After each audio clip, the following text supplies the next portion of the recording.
Salve os adolescentes com a paz do Senhor. Hoje estamos aqui para gravar mais uma lição, a lição de número 13. Nessa oportunidade quero louvar a Deus pela vida do pastor João, também pela vida do pastor José de Lima, pastor superintendente da escola dominical. Meus amados, estamos aqui para passar a lição de número 13, um chamado para evangelizar. Lembrando que, adolescentes, essa lição é a última lição. Estamos aqui com o Renan também, com o Juan, com o João Pedro, muito obrigado. Os câmeras ali, o Juan e o João Pedro, muito obrigado pela presença aqui com a gente.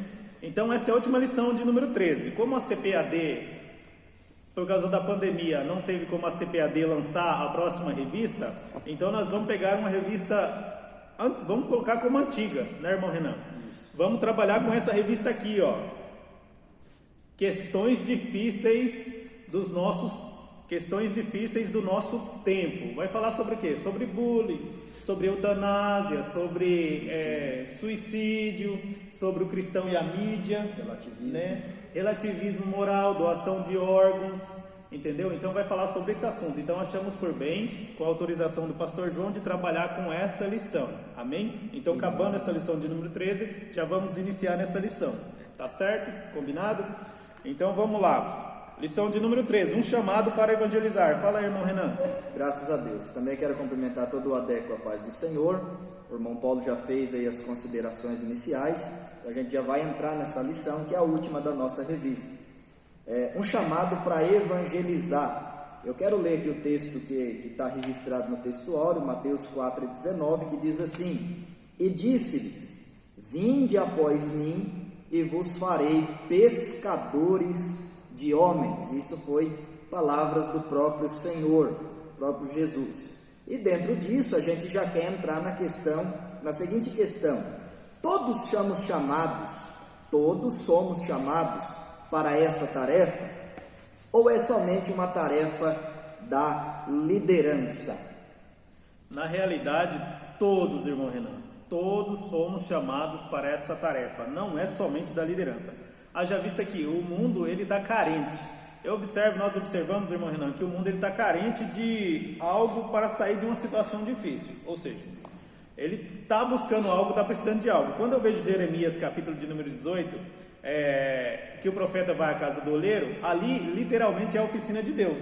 O mundo ele está querendo sair de uma situação difícil, só que eu vejo eles buscando muitas vezes uma oficina clandestina. Então eles até saem, mas não saem do jeito que tinha que sair do processo. Então todos nós devemos sim, de uma ou de outra forma, ter uma estratégia para trabalhar esse evangelismo, desde o adolescente, desde a criança que já tem entendimento ao ancião. Todos devemos ter esse chamado. Isso é interessante, irmão Paulo, porque eu também me faço lembrar agora de 2 Coríntios capítulo 5, versículo 18 a 20, e ali Paulo explica para a igreja de Corinto que eles foram reconciliados com Deus através de Jesus Cristo.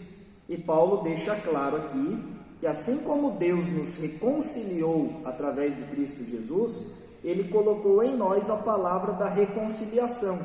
Ou seja, tanto eu, quanto o irmão Paulo, quanto vocês adolescentes, nós possuímos essa palavra da reconciliação. E que palavra é essa? É o próprio Senhor Jesus, aquele que é capaz de reconciliar o homem com Deus. E nós precisamos ter isso na nossa mente. Essa tarefa de evangelização é nossa, é de todos nós, independente do nosso cargo dentro da igreja, independente da nossa classe social, independente da nossa situação. A gente tem essa palavra da reconciliação e precisamos evangelizar. E interessante que Cristo nos deu a capacidade de poder ajudar essas pessoas a se livrarem da condenação eterna. Isso é interessante, meu irmão Paulo, porque Cristo, dentro de seu poder, dentro da sua majestade, Ele poderia designar anjos para fazer esse trabalho de evangelização. Porém, Ele escolheu a gente, Ele escolheu os seres humanos, os seus discípulos, os seus servos, para dar continuidade a um trabalho que Ele começou, que era o trabalho de anunciar o reino de Deus. Isso é interessante porque a nossa lição, no primeiro tópico, ela vem nos lembrar que nós somos sal da terra e luz do mundo. Jesus disse isso. E como sal da terra e luz do mundo, nós precisamos ter um papel de influência no meio da sociedade. Mas agora, Paulo, o que significa a expressão que a nossa lição traz dizendo o seguinte, que não podemos ser sal dentro de um saleiro? Isso é interessante, não é? Sal dentro de um saleiro. Sal dentro de um saleiro, eu não vou nessa manhã nem considerar como um crente só dentro de casa sem fazer nada, mas a gente consegue considerar através da Bíblia como o nosso ego, ou seja, o nosso próprio ego. O que significa isso? Ser sal dentro de um saleiro. Ou imaginamos o sal dentro de um pote.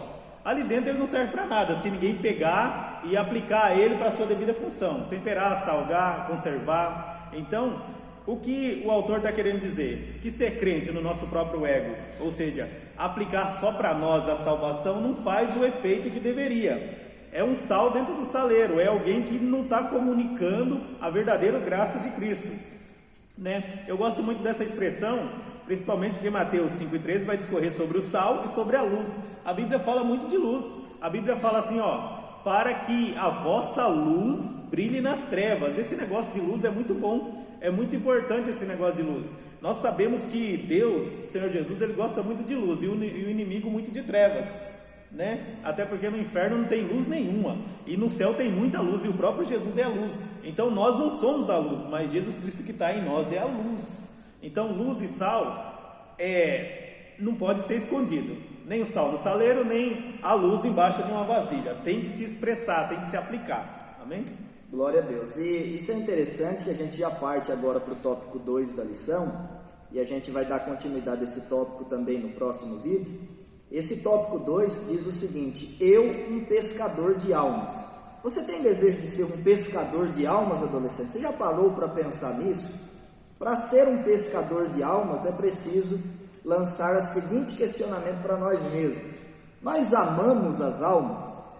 A gente vê que uma evangelização eficiente é preciso ter amor. Uma igreja que ama é uma igreja que ama a evangelização. Certo, irmão Paulo? Certo, amar a evangelização. Atos dos Apóstolos, capítulo de número 7, versículo de número 60, está escrito: e pondo-se de joelhos, clamou com grande voz: Senhor, não lhes culpe por este pecado. Tendo dito isso, adormeceu. Está falando de Estevão. Como pode, irmão Renan? O crente, o servo de Deus, na ânsia da morte, sendo apedrejado por um bem feito à sociedade, principalmente ao reino dos céus, e ele está sendo morto, ele ama tanto as almas que ele está falando: Senhor, não se vingue deles pelo que ele está fazendo, mas todavia que eles cheguem ao arrependimento do que eles estão fazendo e entendam o que eu estou fazendo. Então, dentro disso daqui, de amor às almas, Estevão é uma boa referência para a gente falar com relação a isso, sobre amar as almas, e ele não se importou de forma nenhuma e ia até o fim, até morrer. E o apóstolo Paulo também é uma grande referência a respeito disso, porque Paulo, em uma de suas cartas, ele afirma que ele, além de ter as dificuldades exteriores que atingiam a vida dele, ele tinha um aperto interior dentro de si, que era a preocupação pelas almas, por aqueles que ele ganhou para Cristo e por aqueles que ele ainda estava evangelizando. Então Paulo foi um apóstolo que sofreu muito pelas almas, que amou muito as almas e evangelizava com todo amor e carinho essas almas. E dentro do que Jesus falou, Jesus comparou o ganhador de almas com um pescador, né? E a gente quer começar aqui a citar alguns pontos a respeito do pescador e a pesca. Paulo, o primeiro ponto que todo pescador precisa saber é que ele tem como objetivo principal realizar uma pesca perfeita. E dentro da evangelização, a pesca perfeita é ganhar, consolidar, discipular e enviar. Foi o que nós vimos na aula passada, né? Foi isso que nós vimos na aula passada.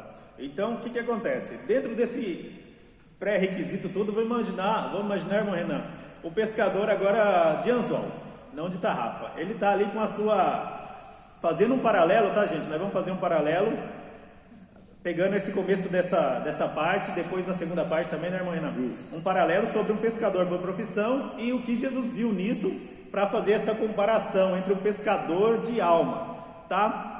Para ficar mais fácil, vamos terminar aqui e na segunda parte dessa lição a gente já começa a aplicar, tá certo? Deus abençoe.